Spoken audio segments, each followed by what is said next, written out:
अगर किसी भवन में आग लगी हो और उसके भीतर बैठ के हम विचार करते हो तो विचार करने में जैसा संकोच होगा वैसा आज के मनुष्य और आज की मनुष्यता के सामने कुछ विचार रखने में संकोच होना चाहिए। मनुष्य बहुत संकट में है और शायद विचार करने की उतनी बात नहीं जितनी कुछ करने की बात है। जैसे हम सारे लोग एक बड़े आग से लगे हुए भवन के बीच घिर गए हैं और यदि कुछ बहुत शीघ्र नहीं किया जा सका तो शायद मनुष्य के बचने की कोई संभावना नहीं रह जाएगी। यही कारण है कि जहां धर्म का सवाल उठता हो तो मैं ईश्वर की, आत्मा की, स्वर्ग की और नरक की बातें करना अर्थहीन मानता हूं। आज धर्म के लिए सर्वाधिक विचारणीय मनुष्य है और मनुष्य के बाद कुछ और विचारणीय हो सकता है। न ईश्वर, न आत्मा, न मोक्ष, मनुष्य आज सर्वाधिक विचारणीय है। मनुष्य इतना संकट और समस्या कभी भी नहीं बना था। पूरे मनुष्य के इतिहास में जैसी मनुष्य की स्थिति आज है वैसी कभी ना थी। पर हम में से बहुत लोगों को शायद दिखाई ना पड़ता हो, क्योंकि समस्याएं देखने के लिए भी आंखें चाहिए। समाधान तो अंधे भी याद कर लेते हैं, समस्याएं देखने के लिए बहुत आंख की जरूरत है। और इस समय दुनिया में बहुत कम लोग हैं जिन्हें समस्याएं दिखाई पड़ती हों। ऐसे बहुत लोग हैं जो समाधान देने को तैयार हैं। समाधान सभी को स्मरण हो गए हैं, लेकिन ये भी स्मरण रहे कि बीते कल के समाधान आज के काम नहीं आते हैं। और ये भी स्मरण रहे कि समय जैसे बदलता है वैसे समाधान को नित्य नूतन हो जाना पड़ता है। समाधान के प्राण चाहे कितने ही प्राचीन हों, लेकिन उसकी सब रूपरेखाएं नवीन हो जाती हैं। हमारी आज की दशा और संकट में बड़े से बड़ा दुख यह है कि समाधान पुराने हैं, समस्याएं नई हैं, और समाधान सभी लोगों को स्मरण हो गए हैं और समस्याएं देखने की आंखें बहुत कम लोगों में हैं। क्या है समस्या आज मनुष्य के सामने, वो भी ठीक से दिखाई नहीं पड़ रहा है। कुछ लोग समझते हैं समस्याएं राजनीतिक हैं, इसलिए कोई राजनीतिक हल खोज लेने से सारी दिक्कत समाप्त हो जाएगी। वे गलत सोचते हैं। मनुष्य की समस्याएं मूलतः राजनीतिक नहीं है। कुछ लोग सोचते हो आर्थिक समस्याएं हैं, वे हल हो जाएंगी तो मनुष्य का जीवन शांति से भर जाएगा। वे भी भ्रांति में हैं। मात्र अर्थ की कितनी ही उपलब्धि, संपत्ति और संपदा की कितनी ही सुविधा मनुष्य के चित्त से दुख को, पीड़ा को और संताप को विसर्जित नहीं करती है। मनुष्य की मूल समस्या कहीं न कहीं आध्यात्मिक है, कहीं बहुत गहरे में मनुष्य के आत्यंतिक अंतस्तित्व से संबंधित है। और उसे देखने के लिए जैसी गहरी आंख चाहिए वैसी गहरी आंख का अभाव है। हम बहुत छिछला और ऊपर देखते हैं और गहरे प्रवेश नहीं करते। शायद यही कारण हो कि हम गहरे देखना नहीं चाहते हैं, क्योंकि गहरा देखना साहस का काम है। और गहरे देखने के लिए साहस ही नहीं बल्कि ये संभावना भी स्वीकार कर लेनी चाहिए कि हो सकता है समस्या ऐसी हो कि उसका समाधान भी ना हो सके। ये संभावना स्वीकार करके ही कोई व्यक्ति मनुष्य के भीतर गहरे देख सकता है। छिछली बुद्धि तत्काल बिना समस्या को देखे समाधान को स्वीकार कर लेती है, क्योंकि न तो साहस होता है और न ये स्वीकार करने की हिम्मत होती है कि हो सकता है समस्या ऐसी हो कि उसका कोई समाधान ही ना हो। इस डर से कि कहीं ऐसी अबूझ स्थिति खड़ी ना हो जाए, हम पुराने रटे हुए समाधानों को दोहराते चले जाते हैं। इससे मनुष्य की विवेक की शक्ति तो हमेशा अतीत से उधार ली हुई होती है और समस्याएं वर्तमान की होती हैं जिनमें कोई मेल नहीं बैठ पाता। जो लोग अतीत के आधार पर चिंतन करते हैं वे कभी वर्तमान के किसी उलझन को सुलझाने में समर्थ नहीं हो सकते।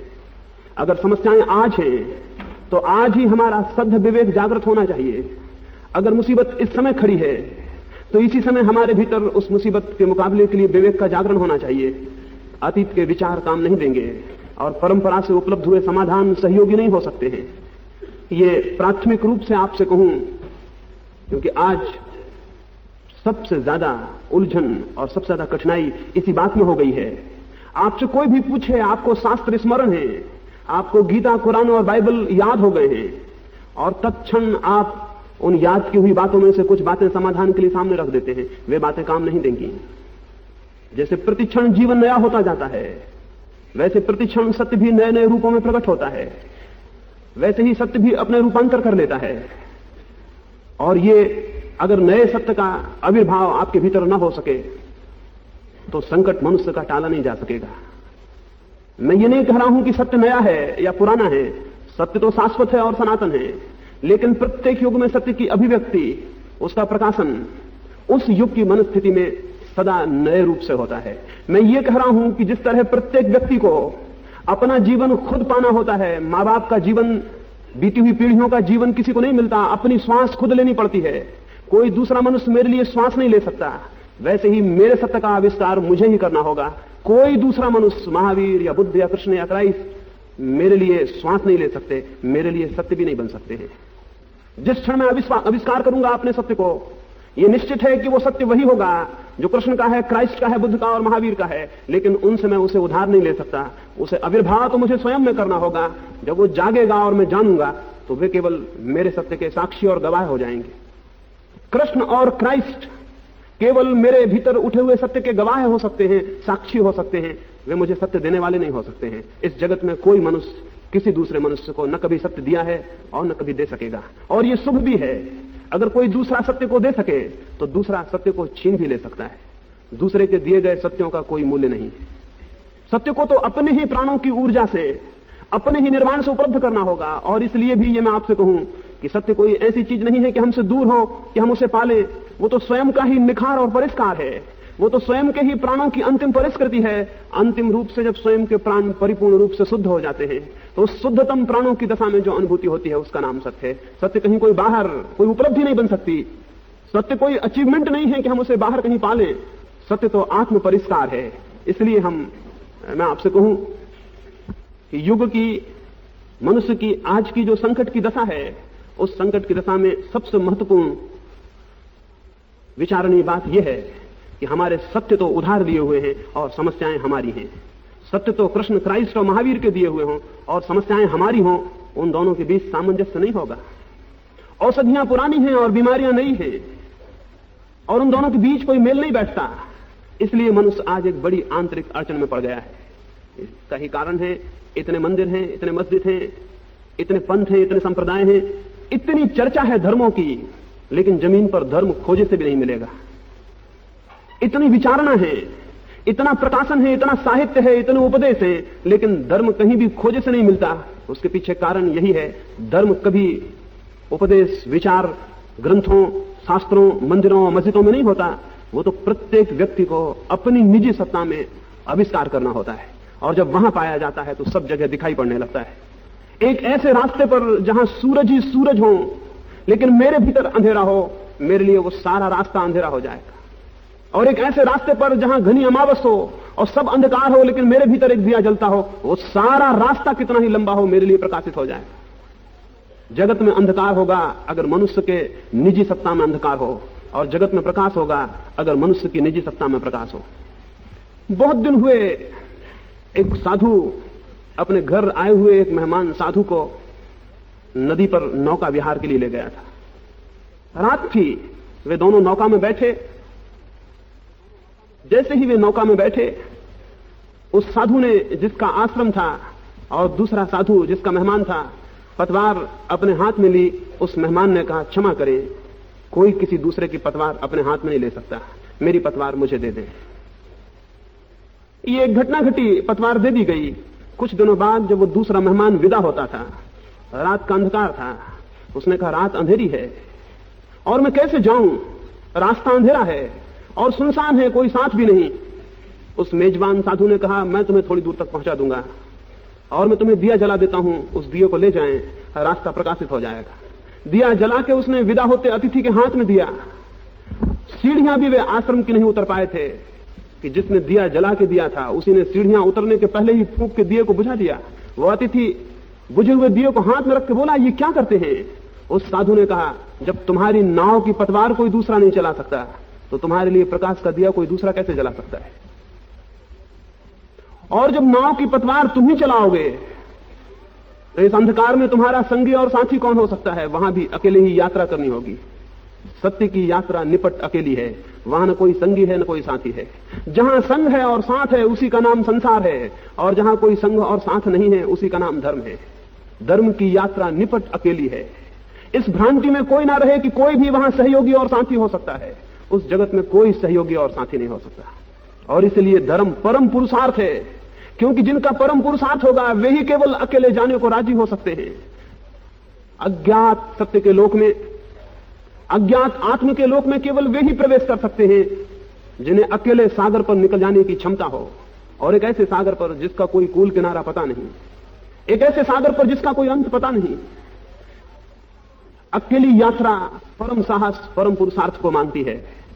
सत्य की खोज में, धर्म की खोज में मनुष्य को कोई साथ और सहयोग नहीं मिल सकता, न शास्त्र का न शास्त्राओं का।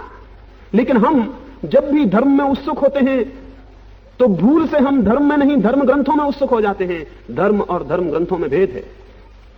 और जब हम धर्म में उत्सुक होते हैं तो धर्म में नहीं संप्रदायों में उत्सुक हो जाते हैं, जबकि धर्म में और संप्रदायों में भेद है। और जब हम धर्म में उत्सुक होते हैं तो धर्म में नहीं धर्म गुरुओं में उत्सुक हो जाते हैं, जबकि धर्म में और धर्म गुरुओं में भेद है। न तो धर्मशास्त्र धर्म है, न संप्रदाय धर्म है, और न शास्त्र और गुरु धर्म है। धर्म तो निज सत्ता में उपलब्ध होता है। शास्त्र भी बाहर है, संप्रदाय भी बाहर है, धर्म गुरु भी बाहर है। जो बाहर है उनसे भीतर के जगत में किसी बात का आविष्कार नहीं हो सकता। जो बाहर है उन्हें बाहर ही जानना होगा, और जो भीतर है उसे भीतर जान के उसमें प्रतिष्ठा करनी होगी, तब व्यक्ति को धर्म का बोध होता है। और वैसा बोध परम क्रांति है। वैसा बोध व्यक्ति के सारे व्यक्तित्व को, सारी जीवन दिशा को, सबको परिवर्तित कर देता है। कैसे हम उस धर्म को अनुभव कर सकते हैं जिसकी मैं बात कर रहा हूं, जो शास्त्रों में, शास्त्राओं में, संप्रदायों में नहीं मिलेगा, उस धर्म को हम कैसे उपलब्ध कर सकते हैं, उसके संबंध में थोड़ी सी बात आपसे मेरा कहने का मन है। और यह भी मैं आपको कह दूं, अगर वैसा बोध उपलब्ध हो जाए तो मनुष्य का संकट टल सकता है। अगर थोड़े से लोगों को भी वैसा बोध उपलब्ध हो जाए तो हमारे युग को दृष्टि और आंखें मिल सकती हैं, और शायद हम सारी मनुष्यता को बचाने में समर्थ हो सकते हैं। मनुष्य ने उस तरह के धर्म से सारे संबंध छोड़ दिए हैं। लोग आपसे कहेंगे कि इस संबंध छोड़ने के पीछे उन नास्तिकों, वैज्ञानिकों का हाथ है जिन्होंने कहा कि ईश्वर नहीं है, जिन्होंने कहा आत्मा नहीं है, जिन्होंने कहा मोक्ष नहीं है, जिन्होंने सब इंकार कर दिया और कहा केवल पदार्थ की, केवल मैटर की सत्ता है। धर्म गुरु, धर्म पुरोहित, धर्म उपदेशक आपसे कहेंगे, इन नास्तिकों ने, इन वैज्ञानिकों ने, इन जड़वादी लोगों ने, इस भौतिकवाद ने धर्म से मनुष्य को दूर हटा दिया है। ये बात बिल्कुल ही गलत है। ये बात वैसे ही गलत है जैसे मैं अपने घर में अंधकार देखकर कहूं कि मेरे घर में तो दिए जलते थे लेकिन अंधकार आया और उसने दिए बुझा दिए। ये बात उतनी ही गलत है जैसे मैं कहूं कि मेरे घर में तो दिए जलते थे, प्रकाश ही प्रकाश था, लेकिन अंधकार आया और उसने मेरे दिए बुझा दिए। कोई अंधकार दिए नहीं बुझा सकता, और कोई भौतिकवाद, कोई जड़वाद धर्म को नहीं मिटा सकता। धर्म बड़ी प्रज्वलित शिखा है, सनातन शिखा है, उसे बुझाना जड़वाद के सामर्थ्य के बाहर है। सच इससे बिल्कुल विपरीत है। सच यह है जब दिए बुझ जाते हैं तो अंधकार प्रवेश कर जाता है। सच यह है जब धर्म शिथिल हो जाता है तो जड़वाद प्रविष्ट हो जाता है। जो लोग आपसे कहते हैं भौतिकवाद के कारण धर्म शून्य हुआ है, वे गलत कहते हैं। सच यह है कि धर्म शून्य हुआ है इसलिए भौतिकवाद प्रबल हो सका है। बिल्कुल ही विपरीत बात है। और ये मैं इसलिए आपसे कहता हूं कि जो ये कहते हैं कि जड़वाद के कारण धर्म शिथिल हुआ, वो जड़वाद की शक्ति को धर्म से बड़ा समझते हैं। और अगर जड़वाद के कारण धर्म शिथिल हुआ है तो जड़वाद तो निरंतर विकसित हो रहा है, धर्म का आगे क्या होगा? अगर ये सच है कि जड़वाद के कारण धर्म शिथिल हुआ है तो आगे ये भी सच हो जाएगा कि जड़वाद के कारण धर्म विनष्ट ही हो जाए, क्योंकि वो तो निरंतर विकसित हो रहा है। जड़ के संबंध में हमारी खोज निरंतर बड़ी से बड़ी होती जाती है। बुद्धि हमारी ज्यादा वैज्ञानिक से वैज्ञानिक होती जाती है। सोचने के ढंग हमारे पदार्थ के विश्लेषण के आधार पर आधारित होते चले जाते हैं। तो फिर धर्म क्या होगा? मैं ऐसा नहीं देखता। धर्म की शक्ति विधायक है। उस विधायक शक्ति को कोई नास्तिकता, कोई भौतिकता नष्ट नहीं करती। उल्टा हुआ है। लेकिन तथाकथित धर्मों के अनुयायी और उनके उपदेष्टा इस आत्मग्लानि को छिपाने के लिए कि उनके कारण धर्म पतित हुआ है, सारा दोष जड़वादियों पर और वैज्ञानिकों पर फेंक देते हैं। धर्म का संबंध मनुष्य से विच्छिन्न होने का कारण तथाकथित धार्मिक लोग हैं। धर्म के नाम पर जो भी चल रहा है उस सब ने धर्म के पतन के आधार रखे हैं। धर्म के नाम पर जो भी प्रचारित किया जा रहा है और विचारित किया जाता है उसने धर्म की जड़ों को भूमि से अलग कर दिया है। ऐसे धर्म को जो दिखाई पड़ रहा है चारों तरफ, कोई विवेकशील व्यक्ति स्वीकार नहीं कर सकेगा। ऐसे धर्म के नाम पर बहुत कलंक है। ऐसे धर्म के नाम पर सबसे बड़ा कलंक तो यह है कि जो धर्म मनुष्य को परमात्मा से जोड़ने की दावा करता है वो धर्म मनुष्य को मनुष्य से ही तोड़ देता है, और जो मनुष्य को मनुष्य से तोड़ता हो वो मनुष्य को परमात्मा से जोड़ने का सेतु नहीं बन सकता है। क्योंकि परमात्मा कहां होगा? परमात्मा कोई व्यक्ति नहीं है कि कहीं आकाश में बैठा हो। परमात्मा तो समस्त में व्याप्त चैतन्य का नाम है। और जो धर्म एक चेतना को दूसरी चेतना के बीच दीवारें खड़ी करता हो वो धर्म समग्रीभूत चेतना से एक नहीं कर सकता। अभी मैं पीछे कल कलकत्ता था, किसी ने मुझसे वहां पूछा कि मैं किस धर्म का हूं। मैंने कहा जब भी कोई कहता है किस धर्म का, तभी वो धर्म की बात नहीं कर रहा है। और जो व्यक्ति धार्मिक है वो केवल धार्मिक होगा और किसी धर्म के होने का उसे कोई रास्ता कोई उपाय नहीं है। धर्म और धर्म के बीच दीवार नहीं हो सकती। असल में दो धर्म नहीं हो सकते, और जहां भी दो धर्म दिखाई पड़ते हो वहां जरूर अधर्म किसी न किसी रूप में धर्म के नाम से खड़ा है। ये माना जा सकता है, ये समझा जा सकता है। सत्य के दो रूप नहीं है, सत्य की कोई 50 भेद और प्रकार नहीं है। सत्य तो एक है, धर्म भी एक है, लेकिन धर्म के नाम से ये जो अनेकता है, ये जो संप्रदाय हैं, उनके पीछे चलती हुई जो परंपरा है, उसकी स्थिति इतनी गलित कुष्ठ की भांति हो गई है, वो इतनी सड़गल गई है कि उसके कारण विवेकशील लोग, विचारशील लोग अगर धर्म के विपक्ष में खड़े हो जाएं तो इसमें कोई आश्चर्य मानने की बात नहीं। इन धर्मों की तथाकथित रूपरेखाओं ने, इनके पतन ने मनुष्य को धर्म से वियुक्त किया है। धर्म से वापस मनुष्य संयुक्त हो सके तो उसके संकट का समाधान मिल जाएगा, उसके संकट का समाधान मिल सकता है। जो भी मनुष्य धर्म से वियुक्त होगा अनिवार्य रूपेण उसके जीवन में अशांति और संताप घर कर जाएंगे। धर्म मनुष्य की आंतरिक स्वास्थ्य की व्यवस्था है। धर्म मनुष्य की कोई अंधविश्वास, कोई श्रद्धा नहीं, वरन मनुष्य की आंतरिक स्वास्थ्य की व्यवस्था है। जो मनुष्य जितना धर्म से संयुक्त होगा उतना अंतस्थल में स्वस्थ होता है, और स्वस्थ होने का अर्थ है शांति, स्वस्थ होने का अर्थ है सौंदर्य, स्वस्थ होने का अर्थ है शिवत्व, स्वस्थ होने का अर्थ है आनंद। और जब आनंद और शांति और स्वास्थ्य भीतर इकट्ठे होते हैं तो उस समन्वय में ही, उस शांति की स्थिति में ही मनुष्य की आंखें जड़ के ऊपर परमात्मा को देखने में समर्थ हो पाती हैं। अशांत जो है वो पदार्थ से गहरे नहीं देख सकता, शांत जो है उसकी आंखें पदार्थ से परमात्मा तक प्रविष्ट हो जाती हैं। जब मुझसे कोई पूछता है ईश्वर है, जब मुझसे कोई पूछता है कि आत्मा है, उस समय ये नहीं कहता कि आत्मा है या ईश्वर है, उस समय यही कहता हूं तुम्हारे पास परमात्मा को या आत्मा को देखने की आंख है या आंख नहीं है। सवाल हमेशा आंख का है। और जितना अशांत मनुष्य होगा, जितने उसके भीतर कंपन होंगे, जितने तनाव होंगे, जितना उसके चित्त के भीतर द्वंद और कॉन्फ्लिक्ट होगी, उतना ही उसकी आंखें धुंधली हो जाती हैं। द्वंद धुएं की भांति आंखों को ढांक लेता है। जितना भीतर द्वंद होगा, जितना तनाव और टेंशन होगा, जितनी अशांति होगी, उतनी ही आंखें धुएं से भर जाएंगी और निकट देखना भी मुश्किल हो जाएगा। हम अपने निकट भी देखने में असमर्थ हो गए हैं। हम अपने भीतर इतने उलझे और व्यस्त हैं कि आंख खोलने का सवाल ही नहीं। मैंने एक आदमी के बाबत सुना है, बात तो झूठी होगी लेकिन जिसने कही है बड़े सोच के कही होगी। मैंने सुना है एक आदमी मर गया, मरने के बाद उसे पता चला कि वो जीवित था, क्योंकि जीवन को जानने की फुर्सत उसे नहीं मिली। सुना एक आदमी मर गया, मरने के बाद उसे पता चला कि वो जीवित था, क्योंकि जीवन में उसे जीवन को जानने का अवकाश नहीं मिला। इतना व्यस्त था, इतना घिरा था कि ये स्मरण भी उसे नहीं आया कि मैं जीवित हूं। ये तो जब वो मर गया और मरने की शांति ने सब तनाव विलीन कर दिए, उस अंधकार में, उस शांति में उसे पता चला कि ये क्या हुआ, इतने दिन में जीवित रहा और मुझे कुछ ख्याल भी ना था। हम में से अधिक लोग नहीं जान पाते कि जीवित हैं। हम में से अधिक लोग नहीं जान पाते आसपास क्या है। हम सबकी आंखें अपने आंतरिक कलह, वो जो इनर कॉन्फ्लिक्ट है, वो जो निरंतर द्वंद्व है भीतर, उसके कारण बंद है। और उस बंद होने के कारण पदार्थ के अतिरिक्त हमें कुछ भी दिखाई नहीं पड़ सकता। पदार्थ स्थूलतम सत्ता है, इसलिए अंधे भी उससे टकरा जाते हैं तो उन्हें पता चल जाता है कि पदार्थ है। लेकिन जितनी सूक्ष्म सत्ता हो उतनी ही सूक्ष्म दृष्टि चाहिए, और जितने सूक्ष्म प्रवेश करना हो सत्ता में उतना ही सूक्ष्म स्वयं हो जाना चाहिए, तभी उतने ही दूर तक गति हो सकती है। एक अंधा भी निकलेगा तो दीवार से टकरा जाएगा। दीवार को देखने के लिए आंखें नहीं चाहिए, टकरा जाना काफी है। मैं आपको स्मरण दिलाऊं, दुनिया में पदार्थ मालूम होता है क्योंकि पदार्थ को जानने के लिए कोई अंतर्दृष्टि नहीं चाहिए, टकरा जाना काफी है।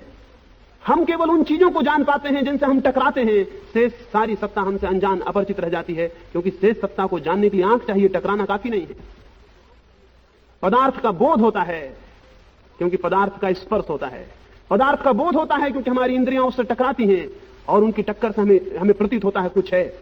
लेकिन जहां टक्कर नहीं होती वहां हमें लगता है कुछ भी नहीं है। जबकि सच यह है कि जहां हम नहीं टकरा रहे हैं वहीं वो है जिसका होना अर्थपूर्ण है, और जहां हम टकरा रहे हैं वो कोई वास्तविक होना नहीं।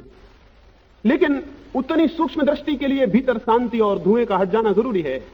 क्या है धुआं और क्या है अशांति और कैसे वो हट सकती है, उसके 3 सूत्रों के संबंध में मैं आपसे बात करूं। उन 3 सूत्रों पर अगर जीवन ढाला जाए तो मनुष्य को सूक्ष्म में प्रवेश की आंख मिल जाती है, धुआं हटता है, आंख खुलती है और कुछ बातें देखने में सामर्थ्य मिलता है जो हमें सहज दिखाई नहीं पड़ती। परमात्मा या आत्मा किन्हीं मनुष्यों का कोई विचार नहीं है, कोई लॉजिकल कंक्लूजन नहीं है कि कुछ लोगों ने सोचा और उन्होंने कहा ईश्वर है। जैसा कि लोग कहते हैं, ईश्वरवादियों से पूछिए, तथाकथित ईश्वरवादियों से पूछिए तो वो इस तरह बात करेंगे जैसे ईश्वर कोई आर्गुमेंट से, कोई तर्कों से पहुंची गई निष्पत्ति है। वो बताएंगे दुनिया है इसलिए इसका बनाने वाला होना चाहिए, वो बनाने वाला ईश्वर है। इस तरह गणित के ढंग से वो ईश्वर को रखते हैं। जो लोग ईश्वर के होने के लिए तर्क देते हैं, समझ लेना उन्हें ईश्वर के होने का कोई भी पता नहीं। ईश्वर के होने का प्रश्न तर्क का प्रश्न नहीं है। ईश्वर के होने का प्रश्न किसी अनुभूति का प्रश्न है। अगर मनुष्य के भीतर कोई सूक्ष्म संवेदना का केंद्र सक्रिय हो जाए, कोई सेंसिटिविटी, कोई रिसेप्टिविटी, कोई ग्राहकता सूक्ष्म रूप से सक्रिय हो जाए, तो इस जगत में जहां अभी केवल स्थूल पदार्थ दिखाई पड़ता है वहीं सूक्ष्म शक्ति का संचरण अनुभव होने लगता है।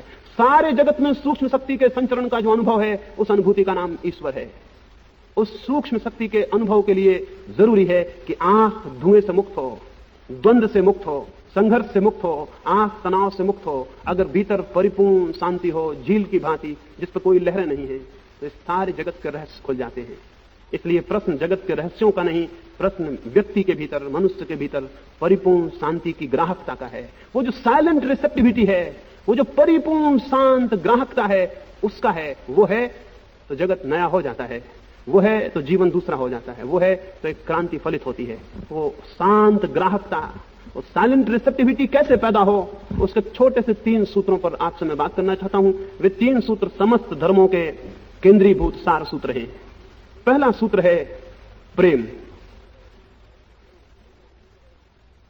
जिन लोगों ने कभी भी जीवन को जाना है, या कभी भी कोई जब जीवन को जानेगा, तो एक बहुत कीमती बहुमूल्य सूत्र उसे दिखाई पड़ेगा, और वो ये कि अगर मैं सारे जगत को प्रेम कर सकूं तो जगत से मेरे सारे द्वंद्व, मेरे सारे संघर्ष विलीन हो जाएंगे। दूसरे व्यक्ति से मेरे संघर्ष की शुरुआत वहां है जहां दूसरे व्यक्ति से मेरा प्रेम कम पड़ जाता है। जब भी हम जगत से प्रेम के अलावा किसी दूसरी चीज से संबंधित होते हैं, तभी जगत एक उपद्रव, तभी जगत एक संघर्ष और कलह का रूप ले लेता है। जब भी मैं प्रेम के अतिरिक्त किसी और मार्ग से किसी भी व्यक्ति से संबंधित हो जाऊंगा, तभी मेरे भीतर वे संबंध अनेक प्रकार के द्वंद्व, अनेक प्रकार के उत्ताप, अनेक प्रकार की कलह को, अनेक प्रकार के मानसिक संघर्ष और तनाव को पैदा करेंगे। मनुष्य के भीतर घृणा से ज्यादा, हिंसा से ज्यादा, क्रोध से ज्यादा और कोई चीज द्वंद्व और धुएं को पैदा नहीं करती। जिन लोगों को सत्य को जानना हो, जिन लोगों को निज सत्ता को अनुभव करना हो, या जिन्हें पदार्थ के पार के अदृश्य लोक की अनुभूति में प्रतिष्ठित होना हो, उनके लिए प्रेम के अतिरिक्त और कोई मार्ग नहीं। प्रेम का अर्थ है जगत से, शांति के, अकलह के संबंध से जुड़ जाना। केवल प्रेम है जो मुक्त करता है। साधारणतः हम सोचते हैं कि प्रेम बांधता है, जो बांधता है वो प्रेम नहीं है, जो बांध दे वो राग है। और मैं आपको कहूं, राग घृणा का ही रूप है, घृणा का विरोध नहीं है, और इसलिए अक्सर राग घृणा में परिणित हो सकता है। जरा सी स्थितियां बदल जाएं तो जिससे आपका राग था, जिसे आप प्रेम समझते थे, वही राग घृणा में परिणित हो सकता है। जरा सी परिस्थितियां बदल जाएं तो जिसे आप समझते थे मैं प्रेम करता हूं, उसी के प्राण लेने के ग्राहक हो सकते हैं। जो राग जरा सी विपरीत स्थिति में घृणा बन जाता है, जानना चाहिए उस राग की पतली परत के नीचे सदा ही घृणा मौजूद रहती है। वो पतली परत फट जाए तो घृणा प्रकट हो जाती है। राग घृणा का ही रूप है, प्रेम बड़ी दूसरी बात है। प्रेम का अर्थ है ऐसा संबंध, समस्त जगत के प्रति ऐसा संबंध या किसी के भी प्रति ऐसा संबंध जिसके घृणा में परिणत होने की कोई संभावना ना हो। गौतम बुद्ध के ऊपर एक दिन सुबह एक व्यक्ति ने आके थूक दिया। वो क्रोध में था, बुद्ध पर गुस्से में था, उनके विचार उसे प्रीतिकर नहीं लग रहे थे और उनकी बड़ी क्रांति दृष्टि उसे बहुत बेचैन और परेशान कर रही थी। उसने गुस्से में आके बुद्ध के ऊपर थूक दिया। बुद्ध ने उस थूक को अपने चादर से पोंछा और उस व्यक्ति से कहा, तुम्हें कुछ और कहना है? वो व्यक्ति बोला, क्या आप सोचते हैं मैंने थूक के कुछ कहा है? बुद्ध ने कहा, निश्चित ही तुमने कुछ कहा है। शायद तुम इतने क्रोध में थे कि शब्द कहने में उस क्रोध को असमर्थ रहे होंगे, इसलिए तुमने थूक के कहा है। लेकिन तुमने कुछ कहा वो मैं समझ गया, और कुछ कहना है? वो व्यक्ति हतप्रभ हुआ होगा। उस दिन चुपचाप वापस लौट गया। दूसरे दिन बुद्ध से क्षमा मांगने आया और उसने कहा कि मुझे क्षमा करें। बुद्ध ने कहा, क्यों क्षमा मांगते हो? उस व्यक्ति ने जो कहा वो विचारणीय है। उस व्यक्ति ने कहा, इसलिए कि मुझे सदा आपका प्रेम उपलब्ध हुआ है और कल जब मैं लौटा तो मुझे लगा अब शायद आपसे मुझे प्रेम संभव नहीं रह जाएगा। आप मुझे अब प्रेम आगे नहीं दे सकेंगे।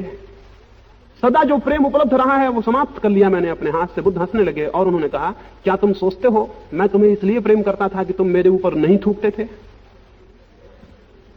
बुद्ध ने कहा, क्या तुम सोचते हो मैं तुम्हें इसलिए प्रेम करता था कि तुम मेरे ऊपर नहीं थूकते थे? इसलिए प्रेम अगर करता होता तो प्रेम टूट सकता था। स्मरण रखें, जिस प्रेम में कारण है वो किसी भी दिन घृणा में परिणत हो सकता है। जिस प्रेम में शर्त है वो प्रेम घृणा में किसी दिन परिवर्तित हो सकता है। जिस प्रेम के पीछे कारण है वो प्रेम कभी होगा कभी नहीं भी हो सकता है। इसलिए जिस प्रेम में कारण है उसे मैं रास कहूंगा। जो प्रेम अकारण है वही केवल प्रेम है, जिसके पीछे कोई शर्त, कोई कंडीशन, कोई कारण नहीं है। तो बुद्ध ने उसे कहा कि मैं तो तुम्हें अब भी प्रेम करूंगा क्योंकि मैं प्रेम करने को विवश हूं, मैं कुछ और कर ही नहीं सकता। ये मत सोचना कि तुम्हारे कारण तुम्हें प्रेम करता था, मैं अपने कारण ही प्रेम करता हूं। मैं प्रेम करने को विवश हूं, कुछ और करने का उपाय नहीं। तुम्हारा कुछ भी करना, अच्छा या बुरा, शुभ या अशुभ, मेरे हित में या अहित में, मेरे प्रेम को परिवर्तित नहीं कर सकता। तुम मेरे प्रेम को बदलने में समर्थ नहीं हो सकते हो।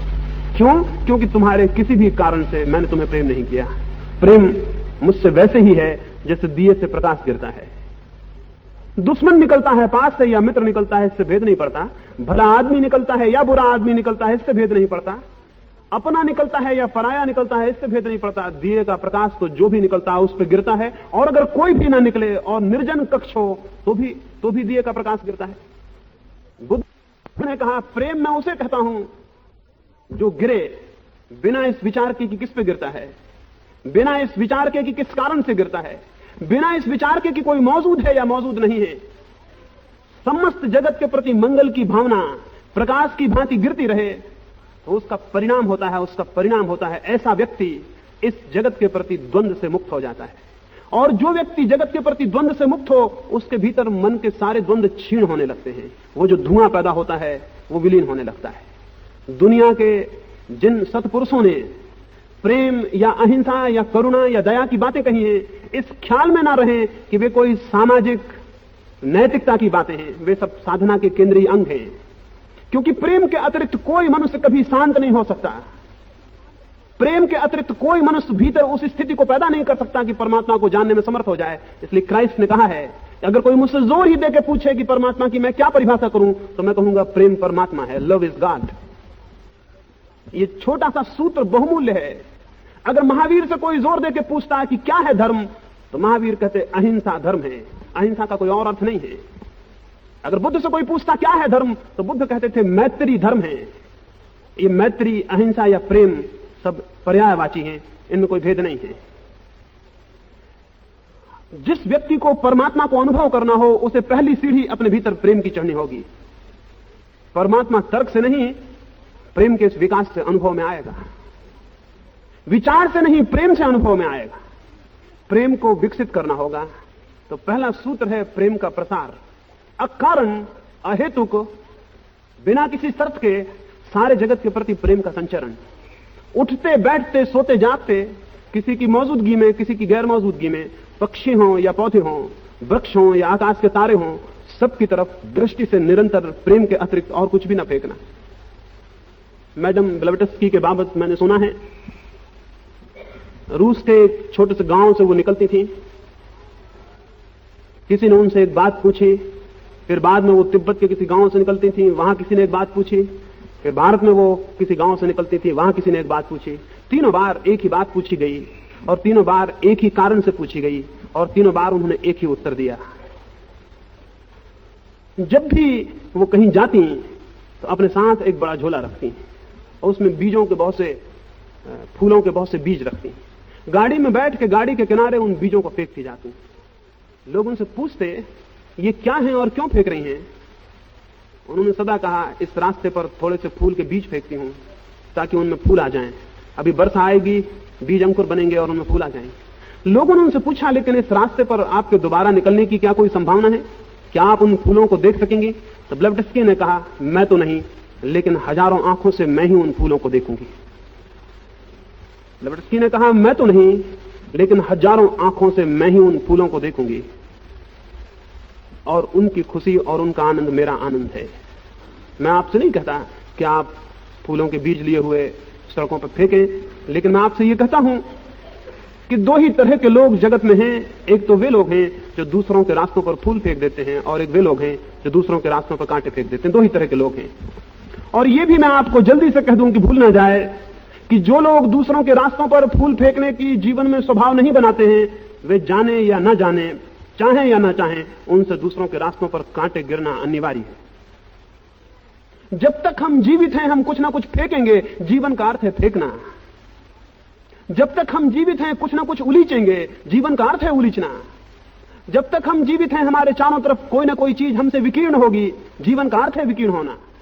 तो जो फूल नहीं फेंक रहा है वो स्मरण रखे कि जाने अनजाने उससे कांटे फेंक रहे हैं, और जो प्रकाश नहीं फेंक रहा है वो स्मरण रखे जाने अनजाने उससे अंधकार फेंका जा रहा है। और जो अपने भीतर से लोगों के प्रति मंगल के भाव नहीं विकीर्ण कर रहा है वो स्मरण रखे वो किसी न किसी रूप में लोगों की मृत्यु के, लोगों के दुख के, लोगों की पीड़ा के संदेश भेज रहा है। हर मनुष्य या तो आशीर्वाद दे रहा है या अभिशाप दे रहा है, इसके सिवाय कोई विकल्प नहीं है। तीसरे तरह का कोई मनुष्य नहीं है। तीसरे तरह का मनुष्य जीवित नहीं रह सकता। और ये प्रेम का जो प्रसार है दूसरों के रास्तों पर फूल गिरा देने का, ये बहुत महंगी बात नहीं है। और स्मरण रखें कि जो आप दूसरों के रास्तों पर गिराते हैं, ये न सोचें कि दूसरों को इससे हित होगा। गिराते क्षण ही आपका हित हो जाता है। दूसरों का जब होगा तब होगा। जब कोई व्यक्ति हृदय से भरकर किसी के प्रति प्रेम फेंकता है तो ये जरूरी नहीं है कि जिसके प्रति प्रेम फेंका उसे मिलेगा या नहीं मिलेगा, क्योंकि हो सकते हैं दूसरे के द्वार बंद हों। हो सकता है दूसरा अभागा हो और उसकी आंखें बंद हों और उस तक खबर न पहुंचे। लेकिन जो व्यक्ति प्रेम फेंक रहा है वो तत्क्षण अपने जीवन को ऊपर उठा रहा है। प्रेम के फेंकने में वो ऊपर उठ रहा है, क्योंकि जैसे वो प्रेम फेंकता है भीतर शांति घनीभूत हो जाती है। जब भीतर से बाहर प्रेम जाता है तो भीतर शांति घनीभूत होती है, और जब भीतर से बाहर घृणा जाती है तो भीतर अशांति घनीभूत होती है। घृणा अपनी छाया की तरह अशांति को छोड़ती है भीतर, और प्रेम अपनी छाया की तरह भीतर शांति को छोड़ता है।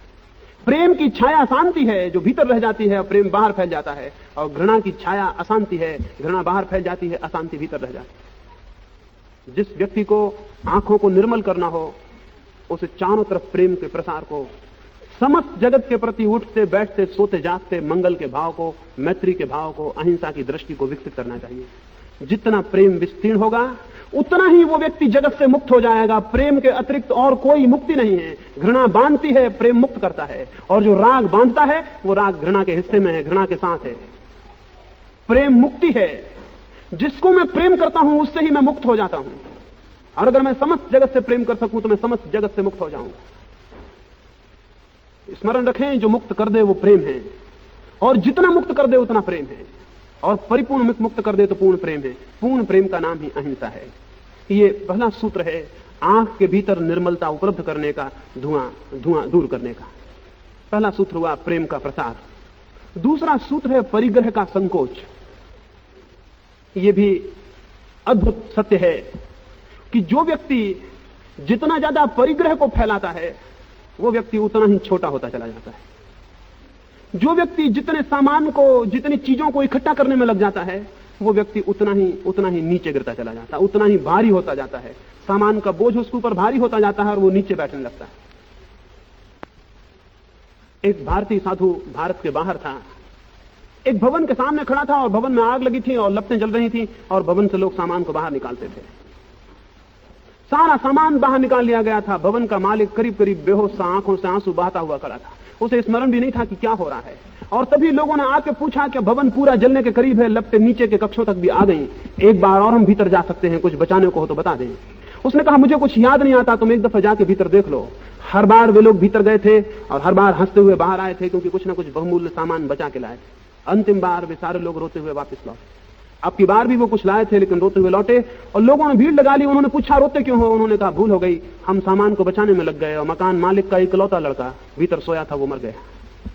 उन्होंने कहा हम सामान को बचाने में लग गए और सामान का अकेला मालिक इसी बीच समाप्त हो गया। वो जो भारतीय साधु उस भीड़ में खड़ा होकर इस घटना को देखता था, उसने अपनी डायरी में लिखा है कि मैंने उस दिन उस भवन में लगी हुई लपटों के बीच जो देखा, वो हर मनुष्य के जीवन में मुझे दिखाई पड़ता है। अधिकतम लोग सामान को बचाने में लग जाते हैं और सामान का मालिक धीरे धीरे मरता चला जाता है। एक दिन आता है सामान तो बच जाता है और मालिक मर जाता है। सामान को बचाने में जो लगा है वो अधार्मिक है और अधर्म का कोई अर्थ नहीं होता। जो मालिक को भूल के सामग्री बचा रहा है, जो सामान को बचा रहा है स्वयं को भूल के, वो अधार्मिक है। और धार्मिक का एक ही अर्थ है दृष्टि परिवर्तित हो सामग्री से स्वयं पर, स्वयं प्रथम हो, सामग्री गौण और द्वितीय हो जाए तो व्यक्ति में धर्म की शुरुआत हो जाती है। जो जितना सामग्री को बचाने में लगेगा उतना ही उसकी स्वयं की सत्ता क्रमशः मरती चली जाएगी। एक दिन वो करीब करीब सामग्री का हिस्सा हो जाएगा, एक दिन करीब करीब वो सामग्री का हिस्सा हो जाएगा। और सामग्री को ये जो फैलाने का भाव है, ये मनुष्य को क्रमशः भिखमंगे से भिखमंगा बनाता जाता है। जिन्हें हम सम्राटों की तरह देखते हैं, जिनके पास आंखें हैं वो उन्हें भिखमंगों की तरह देखते हैं, और जिन्हें हमने भिखमंगों की तरह देखा है, जिनके पास आंखें हैं वो उन्हें सम्राट समझते हैं। बुद्ध एक गांव से निकलने को थे। उस गांव के राजा ने सोचा मैं उन्हें लेने जाऊं या ना जाऊं। एक भिखमंगा गांव में आ रहा है तो राजा लेने जाए या ना जाए। उसने अपने मंत्रियों को पूछा कि क्या मेरा जाना उचित है? क्या एक राजा गांव के बाहर एक भिखारी को लेने जाए? उनमें एक वृद्ध मंत्री ने कहा कि क्षमा करें, अगर आपके पास आंखें होती तो जो आ रहा है उसे आप बादशाह और अपने को भिखमंगा समझते हैं। राजा ने कहा ये क्या कहते हो, मैं कैसे भिखमंगा हूं? उस बूढ़े आमात्य ने कहा जिसकी मांगे अनंत हैं उसके भीतर अनंत भिखमंगापन है, और जिसकी कोई मांग शेष न रही वो मालिक हो गया। जो कुछ भी नहीं मांगता वही केवल सम्राट है, और जो कुछ भी मांगता है मांग ही उसे भिखमंगा बनाती है। एक और मुझे स्मरण आया, एक मुसलमान फकीर हुआ फरीद। उसके गांव के लोगों ने फरीद से कहा कि तुम्हें अकबर बहुत मानता है, अकबर के पास जाओ और उससे कहना गांव में एक स्कूल खोल दे। फरीद गया, उसने कहा मैंने कभी किसी से कुछ मांगा नहीं, मैं तो भिखारी हूं, मैं कभी किसी से कुछ मांगता नहीं। उस फरीद ने कहा मैं तो भिखारी हूं, मैं कभी किसी से कुछ मांगता नहीं, लेकिन अब तुम सारे लोग कहते हो तो मैं जाता हूं। वो गया। उसने सोचा सुबह सुबह जाऊं, अकबर प्रार्थना करके नमाज पढ़ के निकलता होगा, वहीं कह दूंगा। वो मस्जिद में पहुंच गया, अकबर की नमाज पूरी होने को थी। नमाज पूरी हुई और अकबर ने हाथ उठा के कहा कि हे परमात्मा, मुझे और धन दे, मुझे और दौलत दे, मेरे राज्य की सीमाओं को और बढ़ा, मुझे और यश दे, मुझे और कीर्ति दे, मेरी सीमाएं रोज दिन दूनी बढ़ती चली जाएं। ये उसने प्रार्थना के अंत में कहा। अकबर जैसे ही उठा उसने देखा फरीद की पीठ उसे दिखाई पड़ी। फरीद मस्जिद की सीढ़ियों से वापस लौट रहा है। वो दौड़ के पहुंचा और उसने कहा कि कैसे लौट चले, कैसे आए? फरीद ने कहा इस तरह आए थे कि सोचा था तुम एक सम्राट हो, और इस तरह लौट चले कि देखा कि तुम भी एक भिखमंगे हो, देखा तुम भी मांगते हो, देखा तुम्हारी मांग का कोई अंत नहीं, और भी ज्यादा मांगते हो। तो जो जितना परिग्रह को मांगता है उतना भिखमंगा होता चला जाता है। और इस जगत में परमात्मा भिखमंगों को उपलब्ध नहीं होगा, मालिकों को उपलब्ध होता है, सम्राटों को उपलब्ध होता है। जो अपने मालिक नहीं है वो इस जगत की अंतर सत्ता के, इस जगत के मालिक के दर्शन करने में समर्थ नहीं हो सकते। इसलिए परिग्रह सबसे बड़ी बाधा है, अपरिग्रह सबसे बड़ा सहयोग है, सबसे बड़ा मार्ग है, सबसे बड़ा सेतु है। तो जिसे स्वयं को पाना हो उसे धीरे धीरे परिग्रह को छीन और संकुचित करना होगा, उस सीमा तक कि जब वो बिल्कुल निपट अकेला रह जाए और उसके पास कुछ भी ना हो। कुछ भी ना होने का मतलब क्या है? कुछ भी ना होने का मतलब है कि कुछ भी उसके भीतर मांग ना हो, कुछ भी उसके भीतर पाने की आकांक्षा ना हो। जितनी आकांक्षाएं कम होती हैं आत्मा उतनी विकसित होती चली जाती है, जितनी आकांक्षाएं ज्यादा होती हैं आत्मा उतनी पतित होती चली जाती है। आकांक्षा और आत्मा में विरोध है। आकांक्षा संसार का द्वार है, और जो आकांक्षा से पीछे लौटता है, जो वापस लौटता है, वह आत्मा के द्वार को उपलब्ध हो जाता है।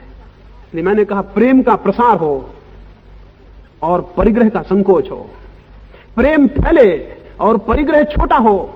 और यह भी आप स्मरण रखें कि जितना प्रेम फैलेगा उतना ही परिग्रह छोटे होने में सहयोग मिलेगा, और जितना परिग्रह छोटा होगा उतना प्रेम के फैलने में सहयोग मिलेगा, क्योंकि जिसका बहुत परिग्रह है उसका प्रेम बहुत छोटा होता है। और जिसके पास जितना परिग्रह है उसका प्रेम उतना ही संकीर्ण और छोटा होता चला जाता है। अभागे हैं वे लोग जिनके पास परिग्रह तो बहुत हो जाता है और प्रेम शून्य हो जाता है, और धन्य है वे लोग जिनके पास परिग्रह तो शून्य हो जाता है और प्रेम पूर्ण हो जाता है। वे दोनों एक साथ बढ़ते हैं, प्रेम आगे बढ़ता है तो परिग्रह पीछे हटता है, परिग्रह पीछे हटता है तो प्रेम और आगे बढ़ता है। वे संबद्ध सूत्र हैं, प्रेम का प्रसार और परिग्रह का संकोच। ये दो साधना के बाहर के जगत से संबंधित होने के लिए मैंने कहे, बाहर के जगत में चेतना से संबंध पैदा होगा प्रेम से, और पदार्थ से संबंध क्षीण होगा परिग्रह के संकोच से। बाहर के जगत में जो परमात्मा व्याप्त है उससे प्रेम के द्वारा हमारा संबंध होगा, और जो पदार्थ व्याप्त है उससे परिग्रह के संकोच के द्वारा हमारा संबंध विच्छिन्न होगा। बाहर के जगत के दो सूत्र हैं, प्रेम और अपरिग्रह। भीतर के जगत में इन दो सूत्रों को जो व्यक्ति साधेगा उसकी आंखों से धुआं क्रमशः क्षीण होने लगता है, उसके तनाव बंद होने लगते हैं, उसके द्वंद्व भीतर कम होने लगते हैं। जिसकी आकांक्षा परिग्रह पर कम हो जाती है उसके भीतर कलह कम हो जाती है, उसके भीतर विरोध कम हो जाते हैं, उसके भीतर दौड़े तनाव कम हो जाते हैं, उसके भीतर बड़ी स्थिरता उत्पन्न होती है। और जिसका प्रेम बढ़ता है उसके भीतर बड़ी शांति उत्पन्न होती है। प्रेम शांति लाता है, अपने के सूत्र है। और तीसरा सूत्र है प्राणों के प्राण में प्रतिष्ठा। पहला सूत्र है प्रेम का प्रसार, दूसरा सूत्र है परिग्रह का संकोच, तीसरा सूत्र है प्राणों के प्राण में प्रतिष्ठा। जब इतनी शांति घनीभूत हो और इतनी स्थिरता मिले, प्रेम से शांति आए, अपरिग्रह से स्थिरता आए, तब मनुष्य को अपने भीतर पूछना चाहिए कि मेरे प्राणों का प्राण कौन है, मेरे प्राणों का प्राण क्या है, मैं कहां हूं अपनी आत्यंतिक सत्ता में जिसके पीछे मैं न जा सकूं। शरीर से पीछे हम जा सकते हैं, क्योंकि मैं देखता हूं ये मेरा शरीर है। जो देख रहा है शरीर को वो शरीर से अलग है, जो शरीर का अनुभव कर रहा है वो शरीर से अलग है। कि मेरा हाथ कट जाए तो मुझे अनुभव होता है मेरा हाथ कटा, तो जो अनुभव कर रहा है कि मेरा हाथ कटा, हाथ उससे अलग है। मैं और मेरा में भेद है, जो मेरा है वो मेरा मैं नहीं है। दिखाई पड़ता है मेरी देह है, अनुभव में आता है मेरी देह है, मैं देह से पीछे हूं, देह मेरा प्राण नहीं हो सकती। और भीतर प्रवेश करें, क्या श्वास मेरा प्राण हो सकती है? श्वास को भी मैं देखता हूं, श्वास आती है भीतर तो मैं देखता हूं, श्वास बाहर जाती है तो मैं देखता हूं। श्वास को चाहूं तो मैं रोक लेता हूं, श्वास को चाहूं तो बाहर भी रोक देता हूं। श्वास आती है जाती है उसका मुझे अनुभव होता है। जिसे अनुभव होता है श्वास का वो श्वासों से भी पीछे है, श्वास भी प्राण नहीं है। क्या विचार मेरे प्राण है? मन को देखें, विचार के भी दर्शन होते हैं। क्रोध आता है तो पता चलता है, राग आता है तो पता चलता है, कोई विचार की श्रृंखला आती है तो पता चलता है। जिस चेतना को इन विचारों का बोध होता है वो चेतना विचारों से भी पीछे है। इस भांति क्रमशः अपने भीतर से भीतर प्रवेश, इस भांति क्रमशः उस शांति और स्थिरता में अपने भीतर की तरफ गमन बहुत आसान हो जाता है। देह अलग दिखाई पड़ती है, श्वास अलग दिखाई पड़ती है, विचार अलग दिखाई पड़ते हैं। और तब जहां कुछ भी नहीं रह जाता जिसको हम अलग कर सकें, जहां निपट चेतना रह जाती है जो किसी के प्रति चेतन नहीं है, क्योंकि जिसके प्रति चेतन है उस सब को हमने अलग किया, उस सब से हमने अपने को तोड़ा, उस सब से हमने अपने को भिन्न जाना। जब केवल मात्र चेतना रह जाती है और जानने को कुछ नहीं रहता, केवल ज्ञान रह जाता है और ज्ञेय कुछ भी नहीं रह जाता, केवल बोध रह जाता है और बोध किसी के प्रति नहीं रह जाता, उस बोध की निपट निजता में, उस लोनलीनेस में, उस अकेलेपन में, उस एकाकी क्षण में प्राणों के प्राण में व्यक्ति की प्रतिष्ठा होती है। वो प्रतिष्ठा सारे जगत के रहस्य को उठा देती है। उस प्रतिष्ठा में आंख खुलती है और दिखाई पड़ता है जहां हमने पदार्थ जाना था वहां परमात्मा है, और जहां हमने व्यक्ति जाने थे वहां समग्रीभूत चेतना का सागर है, और जहां हमने देह जानी थी वहां आत्मा है। स्वयं के भीतर आत्मा, समग्र के भीतर परमात्मा का अनुभव होता है। उस अनुभूति में सारे शास्त्र सत्य हो जाते हैं, उस अनुभूति में सारे सदगुरु सत्य हो जाते हैं, उस अनुभूति में वे सारे गवाही और साक्षी हो जाते हैं कि वो तुम्हारे भीतर भी घटित हुआ, जो महावीर के, बुद्ध के, कृष्ण के, क्राइस्ट के भीतर घटित हुआ है, जो अनंत अनंत करोड़ करोड़ जागृत चेतनाओं में घटित हुआ है, वो तुम्हारे भीतर भी घटित हुआ है।